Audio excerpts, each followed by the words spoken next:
Hi everyone, welcome to my kitchen. It's Colleen here and we are making loaded potato chowder today. I'm using the deep covered baker.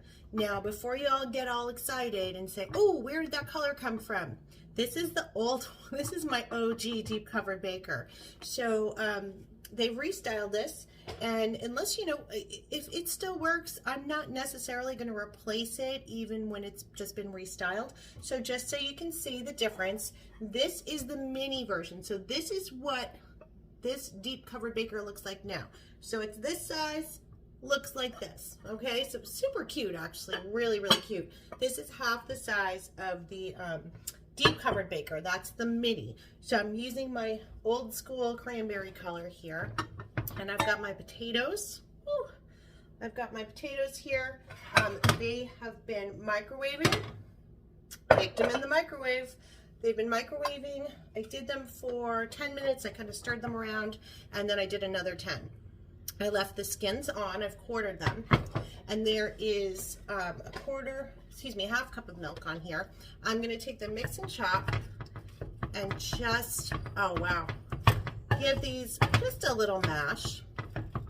Now this is a great recipe for cold days. Gosh, who doesn't love a good baked potato or a potato of any kind? If you want to cut this in half, you can. You can make it in your deep covered baker. You can make it in the mini baker. Also, any recipe that you can do in the deep covered baker, you can do in your rock crock, because both the deep covered baker and the rock crock can go in the microwave. So I've got my beautiful mashed potatoes here. I'm actually, oops, you know what? We're gonna throw some butter in there. I've got 2 tablespoons of butter. We do not need the paper. No, we don't. This is hot enough that I'm just going to mix this around so it will melt. And again, this took I did probably about 20 minutes total. 10 minutes, I squished them around, moved them around, and then put them in for another 10. And you can do that, with anything that you want to just make regular old mashed potatoes. You could do it this way as well. So to this, I'm going to add a little bit of salt and pepper. And I'm also, there's my pepper. I'm also going to hit this with a little bit of the Pampered Chef garlic Parmesan seasoning. Honestly, because I forgot to put in some garlic before I was going to put some garlic in with the potatoes while they were baking, and I forgot. So I'm going to use that. We're going to put the cover back on this for just a moment, just to give me some room. And this actually, the other reason I made this is because I had some milk that I needed to use up. So we like to use things up that we have in the house.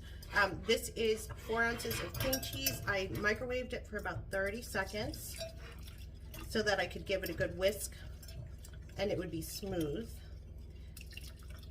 And you can make this dairy free. This is 3 cups of milk. You can use oat milk. You can use, if you don't want to use butter, whatever the butter substitutes are. Earth Balance, I think, is one of them. So we're just going to make our soup part with the milk and the cream cheese. Looks like I got some on the stove. And we're going to give that a whisk.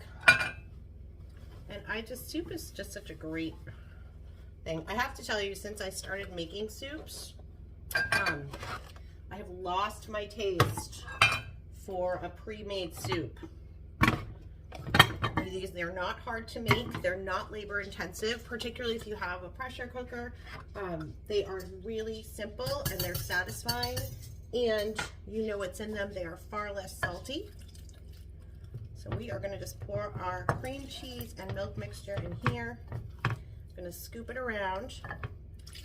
And you guys, if you need recipes for anything, you can always hit me up. If you've got something from Pampered Chef in your stash and you haven't used it in a while, or you want to find a new recipe, you can always ask me.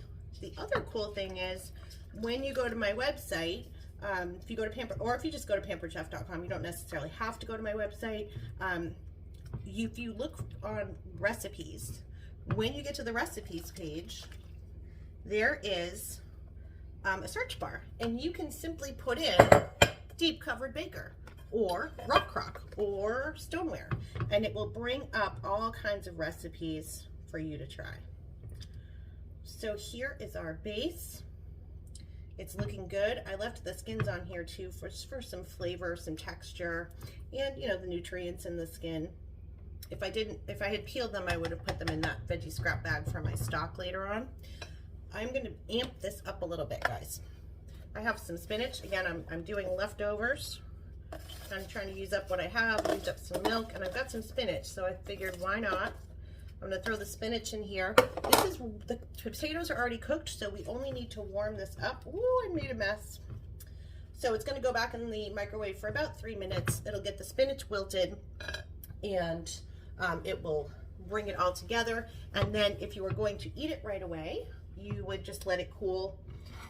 And then when you're ready, you're gonna top it with scallions if you want, cheese, cheddar cheese, some grated cheddar cheese, and then I've got some bacon that I saved from breakfast, so that is going to go on top once we're done.